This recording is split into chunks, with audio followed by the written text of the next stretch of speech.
Nessa palavra nós vamos falar de algumas evidências do novo nascimento. O que evidencia que uma pessoa nasceu de novo? Talvez a ideia que você tem de salvação é aquela ideia de que você vai acionar o seu seguro de vida quando você morrer. Não, quando eu morrer eu vou desfrutar de todas as coisas. Talvez na sua cabeça a salvação é só um seguro de vida que você pega quando você morre ou quando alguém morre. Não, a salvação é para ser desfrutada hoje, agora. A partir do novo nascimento, nós vamos desfrutar de todos os benefícios da salvação, que são muitos. Mas alguns não acreditam nisso, porque eles estão esperando para pegar o prêmio depois que morrer. Evidentemente, o maior prêmio está do outro lado, porque as coisas celestiais são incomparáveis. Certamente é lá que nós vamos desfrutar de toda a herança que Deus tem para nós. Mas aqui, hoje, nós podemos sim sermos abençoados, porque Deus quer nos abençoar. Deus quer abençoar a sua vida. Então não pense que a salvação é uma apólice, o seguro de vida que você vai pegar na sua morte. A salvação é, na verdade, um pacote da qual nós podemos desfrutar, uma vez que nós fazemos parte do reino de Deus. Quem pode dizer amém? Eu quero falar de 4 propósitos, na verdade, 4 pilares do novo nascimento. E o primeiro pilar do novo nascimento tem a ver com propósito. Aqui em 1 Pedro, capítulo 2, verso 9. 1 Pedro, capítulo 2, versículo 9. Diz assim: vós, porém, sois raça eleita, sacerdócio real, nação santa, povo de propriedade exclusiva de Deus, a fim de proclamardes as virtudes daquele que vos chamou das trevas para a sua maravilhosa luz. Então, através do novo nascimento, nós nos tornamos representantes de Deus, sacerdote de Deus. Então, hoje você é um sacerdote. O que é ser um sacerdote? Ser um sacerdote é ser um representante. Então, o sacerdote do Antigo Testamento, e talvez quando você ouve a palavra sacerdote, você associa essa palavra ao pastor, ou talvez aos líderes de célula. Mas não, a Bíblia diz que nós somos um reino de sacerdotes, o que significa que todos nós temos o chamado e também a responsabilidade de ministrar, de representar o céu nessa terra. Então, quando nós falamos dos pilares do novo nascimento, o primeiro tem a ver com esse propósito, o propósito de sermos os sacerdotes e sermos representantes do céu aqui na terra. 2 Coríntios capítulo 5, versículo 20, olha o que diz aqui: de sorte que somos embaixadores em nome de Cristo, como se Deus exortasse por nosso intermédio, em nome de Cristo, pois rogamos que vos reconcilieis com Deus. Então aqui está dizendo que nós somos embaixadores, representantes do céu aqui nessa terra. Aqui na terra, você está representando um reino celestial. É um grande problema quando a pessoa não tem a revelação do que ela está representando, do que ela carrega, daquilo que está dentro dela. Por quê? Porque o sacerdócio é uma evidência dentro de nós, interna, de que nós nascemos de novo. Quando você nasceu de novo, você tornou-se um sacerdote. E lá no Antigo Testamento, de fato, o sacerdote ele fazia parte de uma tribo, a tribo de Arão. Somente aqueles que eram filhos de Arão podiam ser sacerdotes, da linhagem de Arão. Mas hoje não. Hoje todos nós somos sacerdotes, porque o texto diz: vós, porém, sois raça eleita. Diga comigo: raça eleita, sacerdócio real, nação santa, povo de propriedade exclusiva de Deus. Então nós somos a raça eleita, sacerdócio real, a nação santa e o povo de propriedade exclusiva de Deus, a fim de, para que, com o propósito de, porque é o que está escrito aqui, a fim de proclamardes as virtudes daquele que vos chamou das trevas para a sua maravilhosa luz. Então aqui você está representando o céu na terra. Então você vai transmitir, são as virtudes daquele que te salvou, as virtudes de Cristo. Você é um representante do céu na terra a partir do novo nascimento. Você precisa entender o poder que isso tem. Nós representamos o céu, porque nós somos de propriedade exclusiva de Deus. Nós somos da mesma natureza de Deus.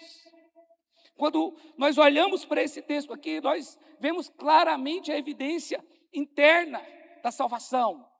Porque a partir do momento que você é salvo, você se torna filho, você se torna sacerdote, você se torna um embaixador, portanto você é um representante de Deus aqui. Amém? Você tem autoridade, diga para o seu irmão que está do seu lado, você é um embaixador. Quando nós falamos de ser um embaixador aqui, qual é o significado que está por trás disso? Porque talvez você tenha uma ideia vaga do que é ser um embaixador. Mas o embaixador americano no Brasil, ele não está aqui para representar a si mesmo. Ele está aqui para representar o seu país. Ele não está aqui para lutar pelos próprios interesses pessoais dele, da família dele. Ele está aqui para lutar pelos interesses do país dele. Ele é alimentado pela comida que vem do país dele. Teve uma série que eu estava assistindo e que apareceu um embaixador de um país na França. Um embaixador de outro país na França. Esse filme é um filme que é um filme americano, mas ele se passa na França, essa série. E aí ele tinha um supermercado lá na embaixada. Por quê? Porque a comida que ele precisava estava toda ali. Ele podia até abrir mão daquela comida e comer a comida francesa. Mas tudo que ele precisava estava naquele supermercado ali, dentro da própria embaixada. Toda embaixada é assim. Toda embaixada é assim. É claro que qualquer embaixador que vem para o Brasil vai comer nossa comida, porque é a melhor que existe, amém? Mas o fato é que ele tem disponível a comida dele. Se ele quiser comer a comida dos enlatados americanos, porque a única comida que o americano inventou foi hambúrguer. Nada mais do que isso. Comida americana é ruim, hein? Meu Deus do céu. Comida brasileira é boa, né, irmãos? Mas é o representante, ele não está ali para representar a si mesmo ou a sua família. Ele está ali para representar aquele que o arregimentou, para estar ali. Ele é um representante. Ele é alguém sério o suficiente para representar o seu país em outro país. Então aqui agora você é um representante. Você precisa cuidar dos interesses do seu pai, do céu. E aí quando eu digo isso, eu estou falando evidentemente de salvação. Meu irmão, qual que é seu ministério? Ah, pastor, eu não sei não. Estou na dúvida, eu acho que eu sou isso ou talvez eu seja aquilo. É fácil você saber qual é o seu ministério. Comece a ganhar almas. Porque ele vai florescer. Você vai saber. Talvez se é mais pastor, se é mais evangelista, se é mais profeta, eu não sei. Mas todos aqui podem ganhar almas, sim ou não? Sim ou não, meus irmãos? Porque nós estamos representando o céu aqui. E a Bíblia diz que nós somos raça eleita, sacerdócio real, nação santa, povo de propriedade exclusiva de Deus, separada. Então nós somos separados por Deus ao nascer de novo. Você então agora não é mais como o sacerdócio da linhagem de Arão, que somente aqueles podiam ministrar o Senhor. Mas não, a palavra diz que o véu foi rasgado e aí nós passamos a ter acesso à presença, nós passamos a ter acesso ao Santo dos Santos. E esse acesso não é para o pastor, nem é para o discipulador, para o obreiro, ou para o líder, ou para o músico. Esse acesso é para qualquer pessoa. Porque Deus sempre quis ter um relacionamento com o homem. Deus nunca quis ter uma religião onde as pessoas mecanicamente talvez iriam procurá-lo. Não, o que Deus queria era relacionamento, porque foi assim com Adão. E hoje, através da igreja, isso foi restaurado. Por isso agora, você é um sacerdote, você é um representante do céu aqui nessa terra, você tem autoridade, você tem poder. Aqui a Bíblia diz que nós somos embaixadores, proclamadores e temos acesso exclusivo. Então você pode entrar na presença do Pai. Quem pode dizer amém?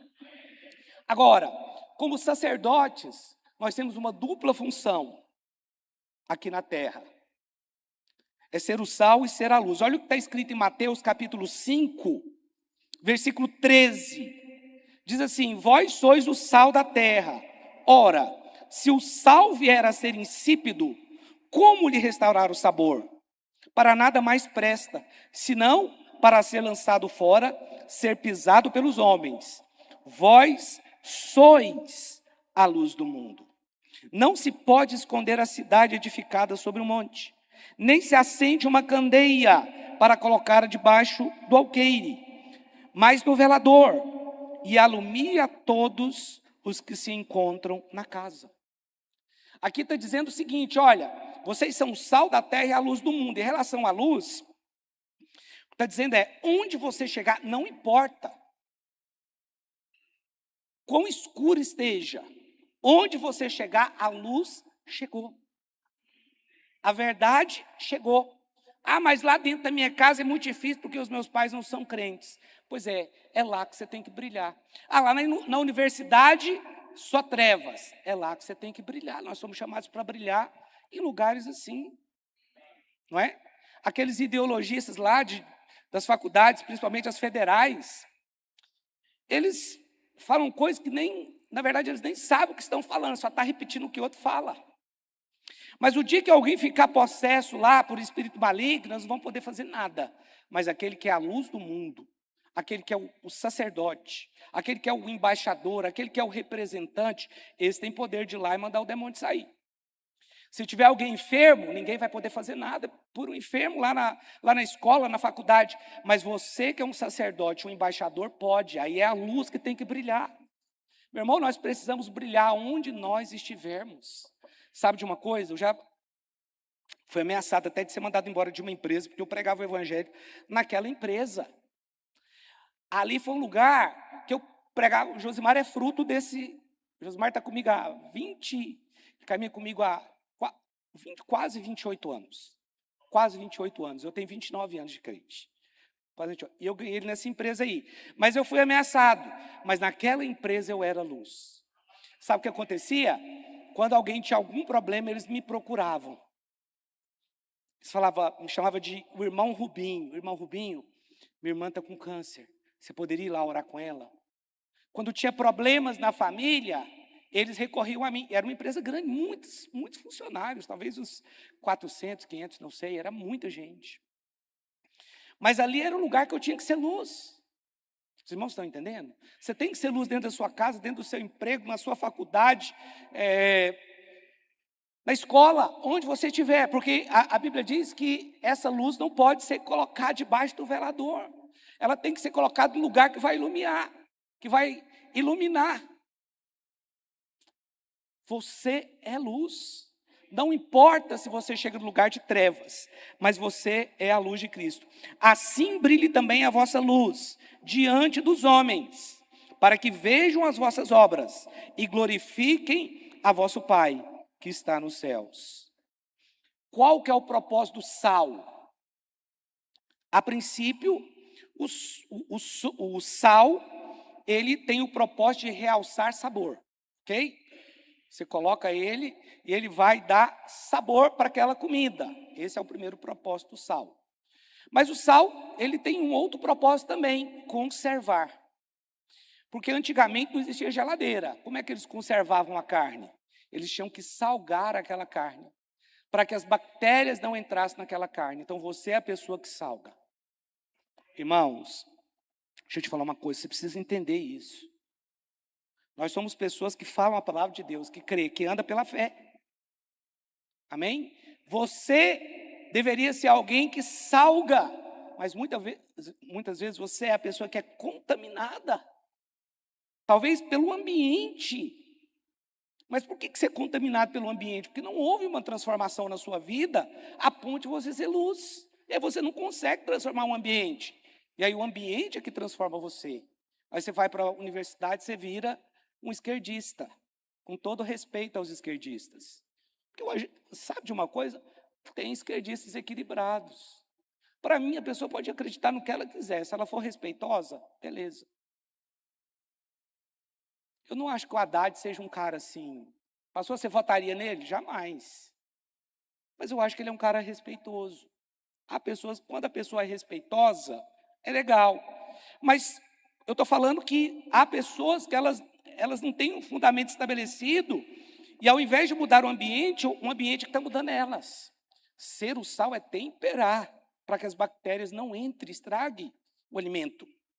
Então o sal tem essa função. Mas a Bíblia diz que se ele se tornar sem sabor, ele perde completamente o propósito. Então o sal, ele tem que dar sabor. Nós somos o sal da terra.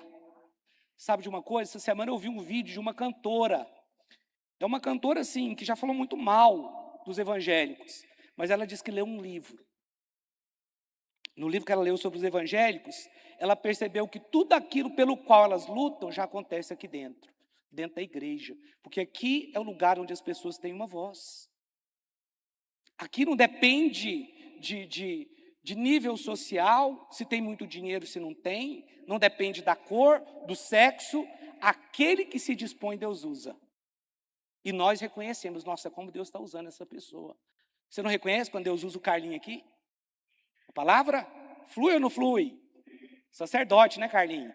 Os irmãos tudo músico, levita. Mas o Carlinho sacerdote, não sabe cantar, não sabe tocar. Os irmãos sabem, são bons músicos. Ele canta bem? Ué, então ele é multiuso aí. Vamos experimentar isso depois aqui. Então, o sal tem que impedir a proliferação. Então, você que é o sal, você que tem que salgar e não ser contaminado. Porque as pessoas, em vez de salgar, elas estão sendo contaminadas por mentiras. Olha, eu vou pregar uma palavra sobre a igreja utópica. Cuidado com a igreja utópica. Que é aquela igreja idealizada, que tudo é perfeito. Não existe essa igreja. Eu vou pregar uma palavra sobre isso. Não existe. Nem o pastor perfeito, nem o líder perfeito. Não existe, porque você também não é. O ser humano não é assim. Mas algumas pessoas, elas ouvem alguém falar mal da igreja, elas ficam do lado de quem está falando mal. Elas são influenciadas por aquilo. E aí entra vírus, entra bactéria. E aí vai estragando a pessoa por dentro. Nós somos a luz do mundo, nós somos o sal da terra. Nós precisamos salgar, nós precisamos trazer luz para onde há trevas. Se você vai num ambiente de enfermidade, então você vai ali, você vai orar, você vai ser luz daquele lugar. Posso ouvir um amém aqui, bem forte? Nosso Deus é bom, você é luz. Segunda coisa, a segunda consequência de sermos um reino sacerdotal é a frutificação. Porque a frutificação, ela está falando de uma evidência externa. O sacerdócio é uma evidência interna. Nós nascemos de novo, recebemos o ministério, mas a frutificação é uma evidência externa de que nós nascemos de novo. Mateus capítulo 7, versículo 15 até o 23. Então, pastor, qual que é a evidência clara de que uma pessoa nasceu de novo? Está aqui em Mateus capítulo 7, porque às vezes nós perguntamos, mas será que aquela pessoa nasceu de novo mesmo? Mateus 7,15 diz, acautelai-vos dos fariseus, dos falsos profetas, que vos se apresentam disfarçados em ovelhas, mas por dentro são lobos roubadores. Pelos seus frutos os conhecereis. Colhe-se porventura uvas dos espinheiros, ou figos dos abrolhos? Assim toda árvore boa produz bons frutos. Porém a árvore má produz frutos maus. Não pode a árvore boa produzir frutos maus, nem a árvore má produzir frutos bons. Toda árvore que não produz bom fruto é cortada e lançada ao fogo. Assim, pois, pelos seus frutos os conhecereis. Quando você olha para uma pessoa, você não consegue, pela aparência dela, saber se ela é crente ou não. Mas pelo comportamento dela, você sabe. Porque o comportamento dela vai demonstrar se ela tem fruto ou não. Repetindo o verso 20, assim pelos seus frutos os conhecereis. Nem todo que me diz Senhor, Senhor entrará no reino dos céus, mas aquele que faz a vontade de meu Pai que está nos céus. Muitos naquele dia hão de dizer-me, Senhor, Senhor, porventura não temos nós profetizado em teu nome? E em teu nome não expelimos demônios? E em teu nome não fizemos muitos milagres? Então lhes direi explicitamente, nunca vos conheci. Apartai-vos de mim, os que praticais a iniquidade. O texto aqui, ele é muito claro a respeito de produzir fruto. Qual tipo de fruto você está produzindo? Mas aí talvez falar de fruto fica algo muito vago. O que seria fruto, pastor? Lá em Gálatas 5:22, Gálatas 5:22, abre para mim. Vamos ler até o 24. Gálatas capítulo 5, verso 22. Olha o que diz. Mas o fruto do Espírito é amor, alegria, paz, longanimidade, benignidade, bondade, fidelidade, mansidão e domínio próprio. Contra essas coisas não há lei. Então, para você saber se uma pessoa nasceu de novo ou não, você precisa olhar para isso aqui. Gálatas capítulo 5, versículo 22. Qual que é o comportamento dessa pessoa? Amor, ele é amável? Alegria, pessoa alegre, feliz? Você é feliz? Ou é carrancudo? Amor, alegria, paz, longanimidade, uma pessoa que suporta o erro do outro. Benignidade, uma pessoa boa. Bondade, fidelidade, que é fé. Mansidão, pessoa mansa, tranquila, pacificadora, né? E domínio próprio, que não é um domínio próprio só de não ficar irado, mas é também de não ficar irado, mas é um domínio próprio contra o pecado. Esses são os frutos do Espírito, e Jesus tem essa característica. Se você quiser saber quem é Jesus, é esse. Amoroso, alegre, cheio de paz, nada abala ele, longânimo, bondoso, fiel. Esse é Jesus. Então, esses são os frutos do Espírito. Amém? Mas é só isso? Não. Existe fruto de arrependimento na Bíblia. Existe fruto que é chamado de pessoas que foram salvas por alguém, quando você é usado para salvar pessoas. Mas o fato é que nós queremos inverter a coisa, nós já queremos sair ganhando as pessoas, mas ainda não temos o fruto do Espírito. E aí as pessoas escandalizam porque somos carnais. Então você tem o fruto do Espírito, e o fruto do Espírito vai levar você a ganhar pessoas, porque você ama. Você ama a Deus, você ama as pessoas, e isso vai te mover a salvar vidas. É por causa desse amor. Você tem alegria de participar do reino de Deus. Então nós precisamos refletir esse fruto do Espírito, que se manifesta aqui de 9 formas diferentes. A consequência da manifestação do fruto do Espírito é a salvação de pessoas. É você ajuntar pessoas, é você ter pessoas perto de você, porque você é alguém agradável, você é alguém amável. Meu irmão, é tão ruim ficar perto de pessoas fofoqueiras, é tão ruim ficar perto de pessoas negativas. Sim ou não? Tem pessoas que eu falo, meu Deus, eu não quero ficar perto dessa pessoa, não. Ela é muito negativa, ela só fala coisa negativa. Tinha um irmão na nossa igreja, a gente chamava ele de Sexta-feira 13. Oh, meu irmão, me perdoe pela minha carnalidade, mas foi eu que coloquei esse apelido nele, o Sexta-feira 13. Oh, meu Deus, eu tinha que ter chamado ele de uma grande bênção. Mas ele dava notícia só ruim. Numa Sexta-feira 13 ele me ligou, 6 horas da manhã, para contar que uma pessoa tinha morrido. Eu nunca vi uma pessoa para dar tanta notícia ruim igual ele. Só notícia ruim. Teve um dia que foi dar uma oportunidade para ele na célula de falar. Tinha 4 visitantes nessa célula. Os visitantes nunca mais voltaram, porque ele discutiu com um deles. Você vê o nível do irmão. O Sexta-feira 13, não era à toa que ele tinha esse apelido. Você está pensando que eu coloquei esse apelido à toa? Não, não foi. Mas nós precisamos manifestar o fruto do Espírito. Fruto, aqui a Bíblia fala do fruto de justiça, fruto de arrependimento, de santificação, o fruto que são pessoas. Então, há muitas maneiras de você frutificar, mas primeiro você tem que ter o fruto do Espírito. Agora, como sacerdotes, através da nova natureza que nos tornamos, nós temos autoridade sobre principados e potestades. Lucas 10, 19, olha o que está escrito. Lucas capítulo 10, verso 19. Eis aí vos dei autoridade para pisar de serpentes e escorpiões, e sobre todo o poder do inimigo, e nada, absolutamente, vos causará dano. Aqui está escrito, eu vos dei autoridade para pisar de serpentes e escorpiões, e sobre todo o poder do inimigo. Então nós temos autoridade sobre o poder do inimigo. Nós temos autoridade sobre o diabo, porque nós temos uma mente transformada, porque nós somos filhos, não mais escravos, porque nós temos a revelação de que ele é. Então nós temos autoridade.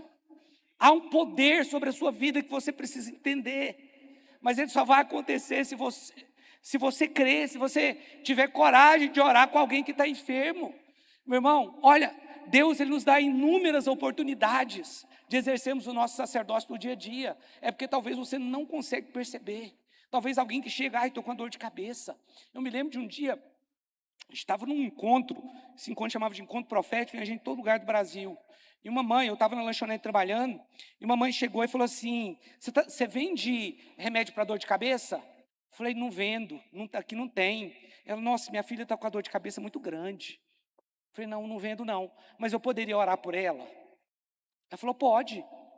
Era uma criança assim, de uns 10 anos. Eu orei com ela, passou um pouco, a mãe veio até mim e falou, está dormindo, acabou a dor de cabeça. Então, às vezes é uma dor de cabeça que Deus vai usar para você para curar. Às vezes é um câncer. Amém? Eu contei isso aqui para os irmãos, vou repetir. Eu estava na academia recentemente. Eu vi que tinha uma mulher com lenço. Estava lá fazendo, eu nunca tinha visto essa mulher lá.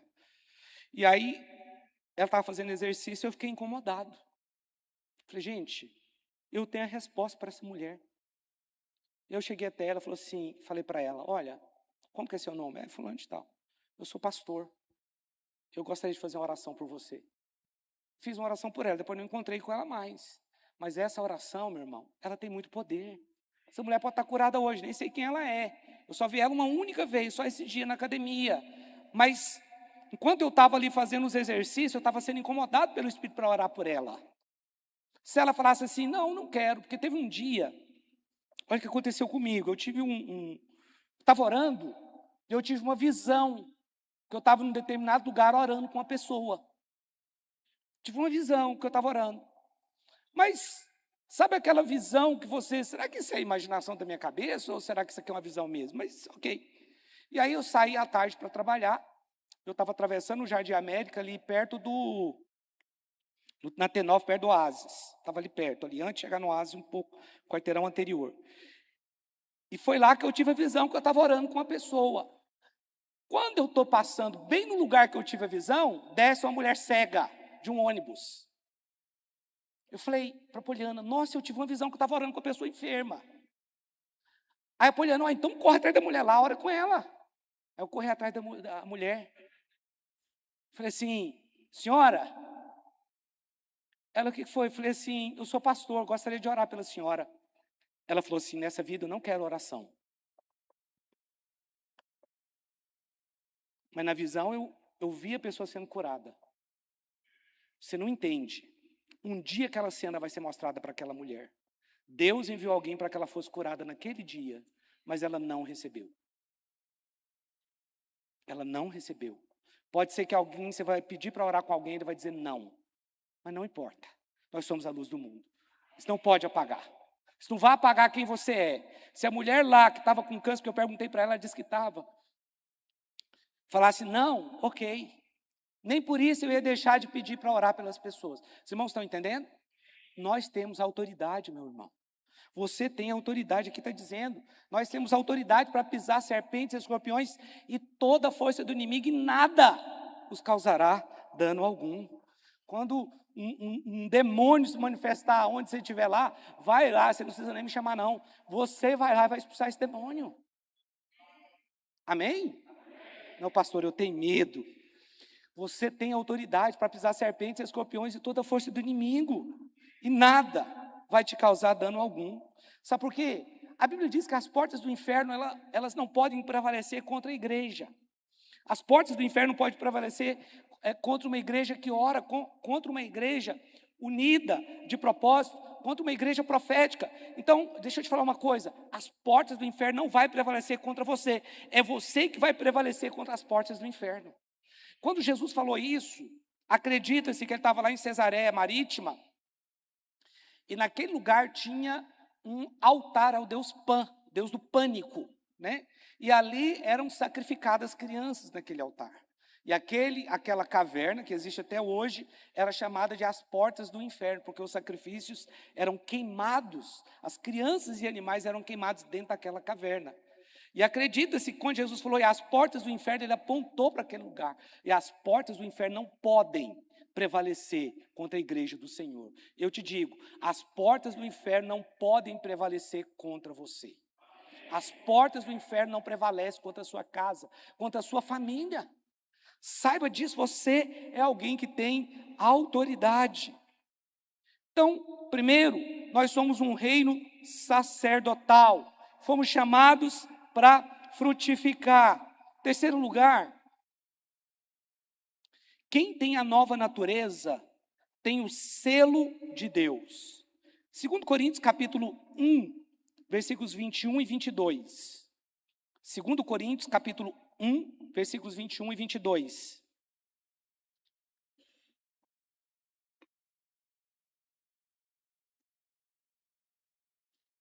Mas aquele que nos confirma convosco em Cristo e nos ungiu é Deus, que também nos selou e nos deu o penhor do Espírito em nosso coração. O que esse texto está dizendo? Eu garanto que vou voltar e vou buscar vocês. Eu garanto que vocês me pertencem. Porque aqui está dizendo, nos ungiu. Eu garanto que você é ungido. Mas que garantia é essa? O Espírito Santo de Deus em nós. O Espírito Santo de Deus em nós é o selo de que nós temos a unção. Mas aquele que nos confirma convosco em Cristo e nos ungiu é Deus, que também nos selou e nos deu o penhor do Espírito em nosso coração. O Espírito aqui com letra maiúscula. Amém? E nos deu o penhor, a garantia. Então existe uma garantia de que todas as promessas de Deus para nós irá se cumprir, desde o novo nascimento até chegarmos ao céu. A garantia, o selo que garante isso é a habitação do Espírito Santo em nós. Você é selado pelo Espírito. E aqui diz que quem te ungiu foi Deus. Deus te ungiu. E aqui diz que o Espírito Santo é o penhor, é a garantia do cumprimento das promessas para nós. Penhor é quando alguém precisava de dinheiro e ele ia lá, talvez penhorava ali a aliança dele, de casamento. Ele queria, aquela aliança tinha muito valor, porque tem um valor sentimental, mas ela estava precisando de dinheiro naquela hora. Então ela ia lá, colocava a aliança lá, entregava como garantia, como penhor, para depois que ela conseguisse, ela pegava o dinheiro, depois que ela conseguisse pagar, ele ia lá e pegava de volta, resgatava de volta aquela aliança, porque tinha um valor sentimental. Evidentemente, o valor que ela pegou emprestado é menor do que o da aliança. Então, isso significa que o Espírito é o penhor, é a garantia. Como é que eu sei que eu estou salvo? O Espírito Santo é a garantia. Ele é o selo, ele é o penhor. Por quê? Porque quando Jesus foi para o céu, o Espírito Santo foi enviado. Ele veio. E aí, quando ele entrou em nós, ele nos selou. Olha aqui, 2 Coríntios capítulo 5, verso 5. Ora, foi o próprio Deus que nos preparou para isto, outorgando-nos o penhor do Espírito. Então ele penhorou, falou assim: eu vou dar do meu Espírito para vocês saberem que estão salvos, para vocês saberem que eu vou cumprir as minhas promessas na sua vida, que a salvação está garantida para você, por causa do Espírito Santo, que é o selo sobre nós. Efésios agora, capítulo 1, verso 13. Outorgando é dando, tá? Efésios 1, 13, versículo 13 e 14.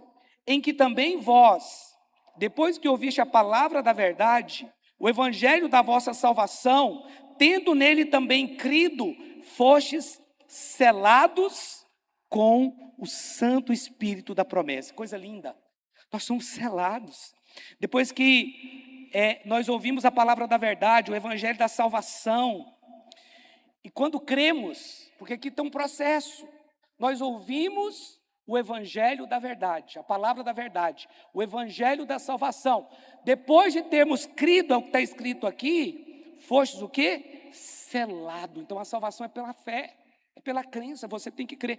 Fomos selados com espíritos da promessa, o qual é o penhor da nossa herança, é a garantia da nossa herança, ao resgate da sua propriedade. Nós a propriedade, amém? Você é a propriedade, em louvor da sua glória. Irmãos, esse texto é muito forte. Nós somos selados. Pastor, mas o que é o selo? O selo é uma marca de garantia. Tudo lá no Instagram, tem pessoas que têm um selo. O que ela está dizendo com aquele selo ali? Essa conta é verdadeira. Não é? Quando você vai procurar alguém conhecido, um artista, um cantor, um jogador de futebol, um ator, você vai observar se lá tem um selo, aquele selo azul, né? Que eu acho que eles têm que até pagar para ter, eu não tenho certeza. Mas você vai olhar aquele que tem o selo, porque tem uns que se passam por ele, mas aqueles que se passam por cristãos não são cristãos, eles precisam ter o selo, que é o Espírito Santo. Então aí você vai olhar aquele que tem um selo lá, Cristiano Ronaldo. Tem muitos Cristiano Ronaldo, mas só tem um que tem um selo. Esse é o verdadeiro. Então o selo fala que é verdadeiro. Ele garante. Ele é a marca da propriedade. Ele é a garantia, mas ele também é o selo da perfeição. Da proteção, desculpa. Por quê? Porque nós somos selados contra a violação do diabo. Você foi selado pelo Espírito Santo. Você foi protegido. Uma carta que é selada e enviada, somente a pessoa para quem ela foi enviada que pode tirar o selo. Vocês estão entendendo? Mais ninguém. E agora eu não estou falando daquele selo que a gente está acostumado a ver, mas o selo que selava as cartas na antiguidade. Somente a pessoa para quem foi endereçada a carta podia tirar aquele selo. Os irmãos estão entendendo? Por quê, pastor? Porque o selo fala de autenticidade. Ele está declarando, essa carta é autêntica. Essa conta aqui é autêntica. Então, como nós temos o selo do Espírito, nós temos a garantia de que somos salvos. Pastor, mas eu não sei se eu tenho o Espírito, não. Pois é. Isso é um problema. Porque se você não sabe, uma pessoa que não está salva, ela não tem certeza da salvação dela. Pastor, eu não tenho certeza se eu vou ser salvo. Você não vai ser salvo se você continuar assim. Porque a salvação é pela fé. Então, se você me perguntar se está salvo, estou salvo. Porque eu não estou me fundamentando no meu título de pastor. Você está entendendo? Nem em qualquer obra que eu faço, mas na obra de Cristo. Se você duvida da sua salvação, não é de você que você duvida, é da obra da cruz, porque você pensa assim, não, ela não foi o suficiente para perdoar os meus pecados. Ela não foi o suficiente para me justificar. Entendeu? É de Cristo que você está duvidando. Mas o selo é propriedade, garantia, proteção e autenticidade. Porque ela garante que aquilo que está dentro é verdadeiro. Então o Espírito Santo está em nós, ele é Deus. Ele é um depósito antecipado dentro de nós. Como se ele fosse um depósito antecipado que Deus enviou para dentro de você. Esse é o Espírito Santo. É lindo, não é, irmãos? A nossa esperança não é um vago sentimento de que as coisas vão dar certo. É a certeza de que já deu certo. Porque nós temos o selo do Espírito. Você é selado. Mas você é selado para quê? Você é selado para uma herança. 1 Pedro 1, 3, 4 diz: Bendito Deus Pai de nosso Senhor Jesus Cristo, que segundo a sua muita misericórdia, nos regenerou para uma viva esperança, mediante a ressurreição de Jesus Cristo dentre os mortos, para uma herança incorruptível, sem mácula, imarcessível, reservada nos céus para nós. Então, em primeiro lugar, nós temos uma herança celestial. Foi por isso que nós fomos selados. Aqui está dizendo que essa herança é para aqueles que foram regenerados. Não está falando que é para qualquer pessoa, mas está falando que é para aquele que foi regenerado. Significa ser gerado de novo. Quando você nasceu, quando você creu na salvação, você foi regenerado. Você se tornou uma nova criatura, porque você foi gerado de novo. E a Bíblia diz que nós temos uma herança incorruptível no céu. Porque a herança terrena, ela corre o risco de acabar. Mas a celestial está dizendo aqui, essa é eterna. Ela é eterna. Olha o que está escrito aqui, ó. Verso 4. Para uma herança incorruptível, sem pecado, imarcessível, reservada nos céus para vós outros. Hebreus 9:15 diz. Hebreus capítulo 9, verso 15. Está falando que a nossa herança é eterna. Olha o que diz aqui. Por isso mesmo, ele é o mediador da aliança, a fim de que, intervindo a morte para a remissão das transgressões que havia sobre a primeira aliança, recebam a promessa da eterna herança, aqueles que têm sido chamados. Então essa herança é eterna, mas essa herança também é gloriosa. Romanos 8:17. Ora, se somos filhos, somos também herdeiros, herdeiros de Deus e co-herdeiros com Cristo. Se com Ele sofremos, também com Ele seremos glorificados. Porque para mim, tenho por certo que os sofrimentos do tempo presente não podem ser comparados com a glória a ser revelada em nós. Nós temos uma herança, você tem uma herança, e essa herança você precisa se apropriar pela fé. Ah não, eu creio que é só quando a gente estiver lá. Irmãos, o sofrimento só vai acabar quando a gente estiver lá mesmo. A palavra diz que lá não vai haver lágrimas, não vai haver choro, não vai haver dor. Aqui vai haver tudo isso, independente se você é uma pessoa boa ou não, vai haver diversidade, se você é crente ou não, lutas vão acontecer, se você é rico ou não, lutas virão. É verdade, enquanto nós estivermos aqui, mas a palavra nos desafia a viver aqui por novidade de vida, sendo surpreendidos por Deus, em todo o tempo, vivendo em paz, em alegria. Isso também é herança. Você precisa tomar posse da herança de Deus aqui, mas todo o ministério, todo o trabalho que você faz aqui, pelo reino dos céus, na salvação de vidas, na edificação de pessoas, no pastoreamento e cuidado delas, certamente vai refletir na herança que Deus tem para você, quando você chegar lá. Todo o ministério seu, que talvez hoje você não está vendo muita recompensa, você verá. Você terá lá no céu. Deus tem um galardão para você. Mas como operar nessa nova vida que nós recebemos? Como viver essa vida cristã da maneira correta? Só existe uma maneira de vivermos o Evangelho: no descanso. No descanso da graça. E agora, quando eu falo do descanso da graça, eu estou falando de uma natureza que não é sustentada pelo esgotamento físico, por trabalhos forçados, não é nada disso. Estou falando de um descanso da graça que já foi consumada. Mas Talvez você está pensando que o descanso é passividade, né? É se tornar alguém passivo. Deixa a vida me levar, a vida leva eu. Não, isso não é graça. Isso não é descanso. Não, pastor, eu não vou trabalhar não, porque Deus dá aos seus enquanto eles dormem. Não, é verdade. Enquanto nós estamos dormindo, Deus está nos abençoando mesmo. Mas Deus, Ele abençoa o trabalho das nossas mãos. Amém? Ele abençoa o trabalho das nossas mãos. Mas é Ele que tem que abençoar. Não é você que tem que achar que tudo é você. Hebreus capítulo 4, verso 9. Vamos ler até o 11. Sabe de uma coisa? A primeira referência de descanso na Bíblia é que Deus descansou. Mas Deus não descansou porque Ele estava cansado, porque Deus não se cansa. E a Bíblia diz que aqueles que estão no Senhor também não se cansam e não se fadigam. Ele descansou porque aquilo era um princípio do descanso.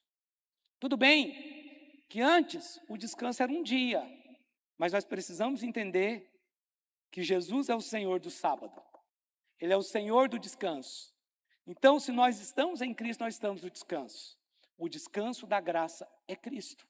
Hebreus capítulo 4, versículo 9. Diz assim: portanto, resta um repouso para o povo de Deus. Porque aquele que entrou no descanso de Deus, também ele mesmo descansou de suas obras, como Deus das suas. Esforcemo-nos, pois, por entrar naquele descanso, a fim de que ninguém caia segundo o mesmo exemplo de desobediência. Vai para o versículo 16 agora. Hebreus 4, 16. Lá no Antigo Testamento, você trabalhava para descansar no último dia, porque o último dia é sábado. No Novo Testamento, você descansa para trabalhar. O descanso é o domingo. Não sei se você sabe, mas as reuniões da igreja primitiva eram feitas no domingo, assim como hoje. O calendário mudou, o feriado para nós é o domingo. Então nós descansamos primeiro para trabalhar. Então nós só podemos trabalhar debaixo do descanso.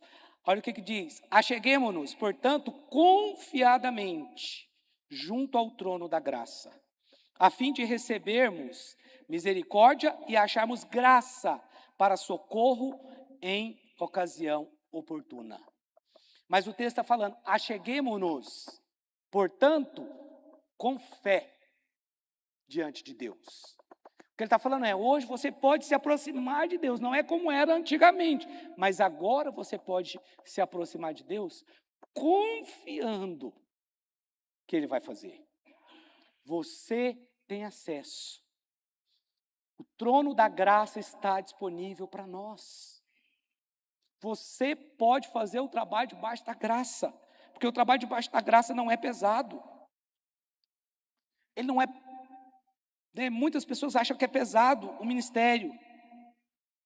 Sabe, meu irmão, o verdadeiro descanso é você entender a obra consumada da cruz e trabalhar a partir disso.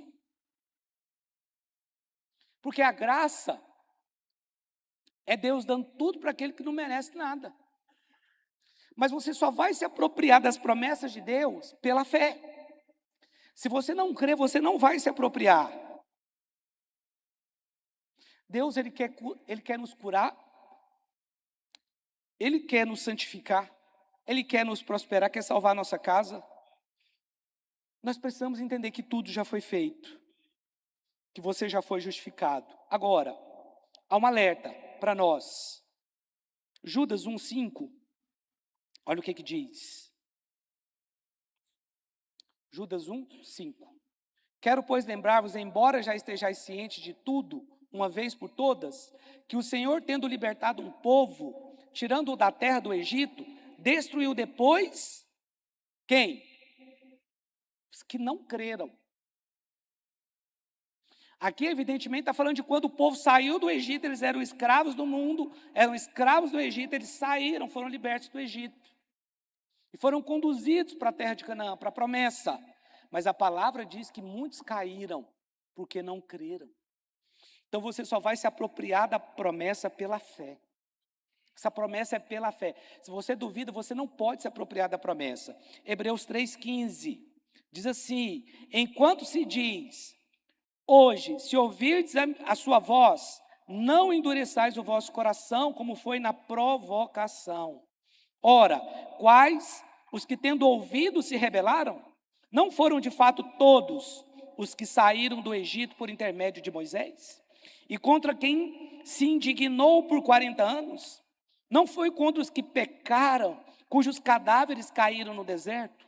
E contra quem jurou que não entrariam no seu descanso, senão contra os que foram desobedientes? Vemos, pois, que não puderam entrar por causa da incredulidade. A desobediência e a incredulidade impedem as pessoas de entrar no descanso. É porque você talvez pense que a obra de Deus, ela é feita com base no seu esforço somente, ou na sua intelectualidade, na sua sabedoria humana.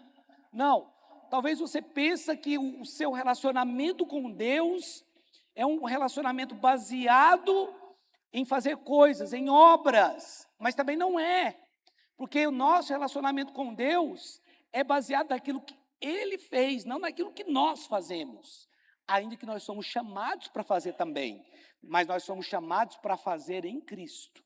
Nós somos chamados para fazer a obra de Deus em Deus, dentro de Cristo, na graça de Cristo.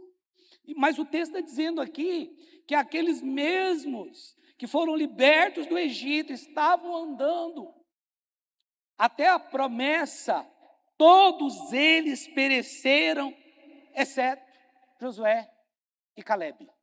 Todos os outros que saíram do Egito, eles morreram nesses 40 anos de caminhada. Eles ficaram no deserto por causa da incredulidade deles, por causa da desobediência deles.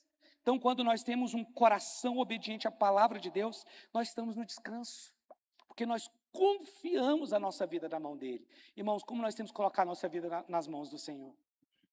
E sermos obedientes à palavra, mesmo quando nós somos contrariados em uma determinada circunstância. Porque Deus, ele vai nos contrariar. Filho que nunca é contrariado pelo pai vai ser um péssimo marido. Porque não sabe ouvir não. Aí quando ele casa, ele quer uma mãe, ele não quer uma esposa. Você sabe que no casamento a mulher é que bota moral, né? Você pode ver, até jogador de futebol, se ele não é casado, você vai, cabeça de vento. Mas se ele casou, você vai ver que ele tem um rumo, ele tem ali uma direção e tal. Mas o cara que foi super protegido lá pelo pai e pela mãe, quando ele casa, ele pensa que está casando com a mãe dele. Mas isso é outro assunto. Deixa eu voltar aqui para a palavra. Não quero falar de casamento hoje, não. Hebreus 4,3 diz: nós, porém, que cremos. Deixa eu ler junto com você aqui, ó. Nós, porém, que cremos. Aqui não está escrito, nós, porém, que duvidamos, entramos no descanso. E nem nós, porém, que somos preguiçosos, entramos no descanso. Ok? É nós, porém, que cremos, entramos no descanso. Conforme Deus tem dito, assim jurei na minha ira, não entrarão no meu descanso, embora certamente as obras estivessem concluídas desde a fundação do mundo. O que está falando aqui é, a obra tinha sido concluída desde a fundação do mundo e eu tinha o propósito de introduzir esse povo na terra, mas por causa da desobediência deles, incredulidade, não entraram. Não entraram, ainda que tudo já estava pronto, mas eles não viram. Irmãos, deixa eu te falar uma coisa, 40 anos andando no deserto, 40 anos sem trabalhar. Claro, tinha um outro trabalho ali, mas eles não precisavam plantar, não precisavam colher, não tinha nada disso. Mas eles não estavam no descanso. Porque isso não é descanso. O maná caía todo dia do céu, eles tinham que comer do maná. Aí quando eles começavam a reclamar, não, eu queria comer carne. Aí Deus mandava as codornas lá. Aí tinha carne para comer. Mas eles não plantavam e não colhiam nada. 40 anos no deserto desse jeito. O preguiçoso é assim. Só que quando eles entraram na promessa, aí tiveram que trabalhar. Quando eles estavam dentro da promessa, eles tiveram que plantar, porque senão não tinham o que colher. E é interessante que Deus, ele introduz Israel dentro da terra prometida no tempo da colheita, porque havia povos lá que tinham plantado. Então, para eles não passarem fome, eles tinham que comer da colheita e ainda pegar a semente e depois plantar para ter. Eles tinham que trabalhar. Quando eles entram no descanso, é que eles começam de fato a trabalhar, porque no deserto eles não trabalhavam, eles recebiam de graça. O maná caía a codorna, mas quando eles entraram no descanso, eles tiveram que trabalhar. Mas é muito melhor, porque aí cada um recebeu o seu quinhão, a sua herança. Essa parte aqui é sua, essa fazenda é sua. Não, essa aqui é sua, essa aqui é sua. Aí você fica feliz, nossa, eu vou trabalhar para a minha fazenda, eu mesmo. Irmãos, é bom ou não é? Sim ou não? Pode ficar de pé, só quero fazer parecer que está acabando. Pode subir aqui os músicos aqui, ó, também. Então deixa eu ler de novo aqui. Nós, porém, que cremos. Não, nós vamos ler juntos isso aqui. Diga comigo. Nós, porém, que cremos. Entramos no descanso. Como é que você entra pelo descanso, meu irmão? Crendo. É pela fé. E por último, João 15:8 diz: nisto é glorificado o meu Pai, em que deis muito fruto. Como é que Deus é glorificado? Em que você dê muito fruto, e assim vos tornareis meus discípulos. A salvação é um benefício completo. Ela inclui salvação, cura, libertação, provisão, saúde. Esse é o pacote que nós herdamos ao nascer de novo. Nós nos tornamos sacerdotes, representantes como embaixadores. Você é alguém hoje que tem o potencial para frutificar. E essa frutificação vai acontecer quando você entender que você trabalha na graça de Deus.